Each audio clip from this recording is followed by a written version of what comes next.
Team USA, also in Vegas, like you mentioned right now.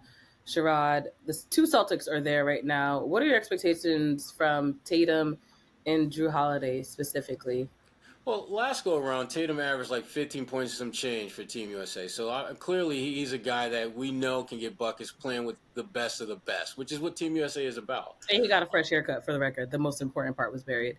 Oh yeah, yeah, exactly. Let's And Kwani with the fresh dew is feeling that. So she's feeling that fresh dew vibe. I understand it, Tatum. I understand. You get it. You get it. But I think Tatum's just going to do what he normally does. He's going to be a double-digit scorer. He's going to make some plays. But, when you listen to the players talk about this particular Team USA, you don't get the feeling that, there's going to be any, deferential treatment or anything even close to that for Tatum, even though he just won a championship.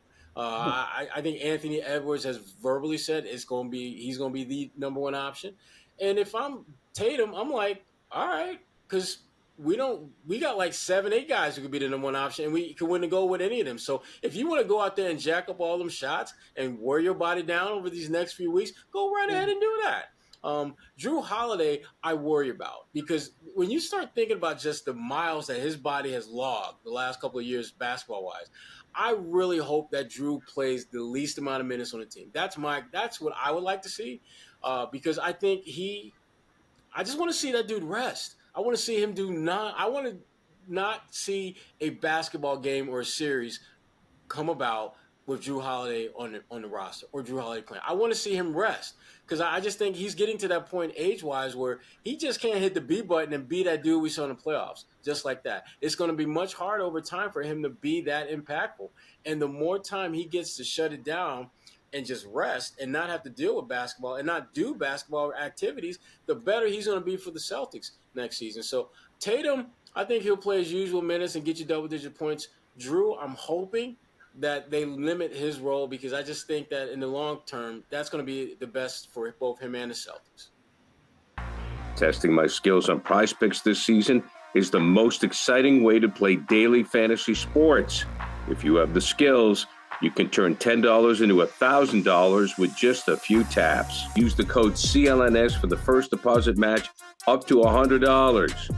Pick more, pick less. It's that easy.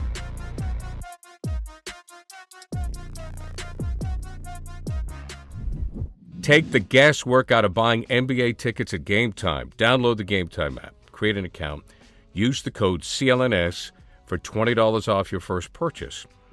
Terms apply. Again, create an account and redeem the code CLNS and get $20 off. Download Game Time today. Last minute tickets, lowest prices, guaranteed. Yeah, I'm looking forward. It'll be interesting who starts, because you got KD, you got LeBron, and you got Curry. You got to think those three guys are going to start just because of seniority. So does Anthony Edwards even start? Do you put Anthony Edwards in that lineup, and do you put a Holiday or Tatum? Or, it'll be interesting to see if they mix and match their starting lineups. Do you put, Anthony Davis? Where do you put him? Do you put him at the 5? Do you put Adebayo there? It'll be interesting. You got a lot of guys on that team. And you could put Holiday as the 2, just as a defensive stopper, if you play Curry at the 1. So I'm intrigued to see the starting lineups, because you have so much talent. The thing that's interesting to me is, like, the choice of picking the teams. Grant Hill just picked guys. There was really no tryouts. And you got a guy like Jaylen Brown who's like, I just want an MVP of the finals. I just want an MVP of the Eastern Conference Finals. And I ain't even like, I'm grown man chilling at home. Yeah. And then you got Devin Booker, whose team lost in the first round, who's obviously very talented player, but not coming off a great year, and he's there. And I just think that if I'm Jaylen, like, if the criticism he received last year, if it didn't fire him up, he should be fired up even more, because I just think, and then remember, Devin Booker kind of took his spot on the All-NBA team too. So, I'm sure he's asking, okay, like, besides he can drop buckets, Devin don't play defense like I do. And his team don't win. And his team ain't winning, but, he went to the finals a couple years ago, so you give him that in 21. But like, why was he automatically a choice? And I wasn't even considered. I think if you're Jaylen Brown, you got to be a little upset about that. And I think that's a great debate whether Jaylen should have been on that team. And he, best player in the finals, best player in the Eastern Conference Finals. And then he's got to sit there and watch Devin Booker, just, hey, my team got eliminated, swept in the first round. Even, I get it. Like with Bron, no choice. He's going to, you want to play, he's going to play. He should. He's the man.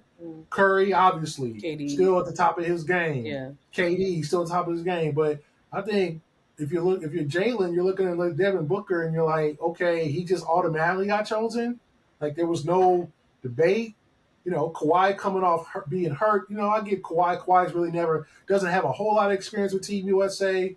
And they want him to be part of it again. But the thing that would annoy me if I'm Jaylen Brown is the inclusion of Devin Booker. Like that would be like, okay, besides he can drop some buckets, but just automatically, like I can't get no consideration. I mean, that's the thing I think that would frustrate me, and that should be motivation for him. Obviously the next Olympics is in 2028, but that's it. High score, but I'm kind of like, besides dropping buckets, what does Devin do?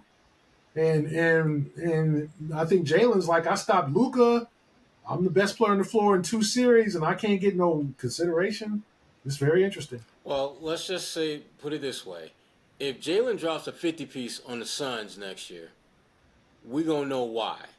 We're going to know he went into that game thinking, okay, you might got that goal, but I'm about to hit you with this 50-piece. What you got about that? And I got the big goal. I got the Larry O'Brien goal. You got that little Olympic goal with playing with all them cats.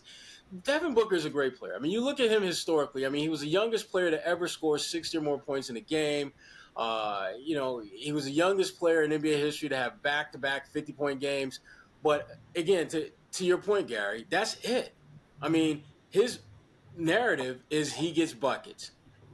Not that he's a winner, not that he's a great all-around player, but that he gets buckets. And last I checked, if that's pretty much your claim to fame, that doesn't make you a great player. It makes you a very good player. It makes you a very good offensive player. Jaylen has shown the ability to be a great all-around player. You look at what he does at both ends of the floor, and you also look at the fact that, and this I think gets so lost when you have conversations about Jaylen, the dude has gotten better every single year. Not just in terms of your eye test, but in terms, statistically speaking, there's a part of his game that improves every single year. Devin Booker can't say that. So you don't win as many games, you don't get better every year, and I'm a better all-around player than you. And if you're Jaylen, absolutely you're looking at that thinking like, oh, okay. All right, Grant, that's how you want to call it? Okay.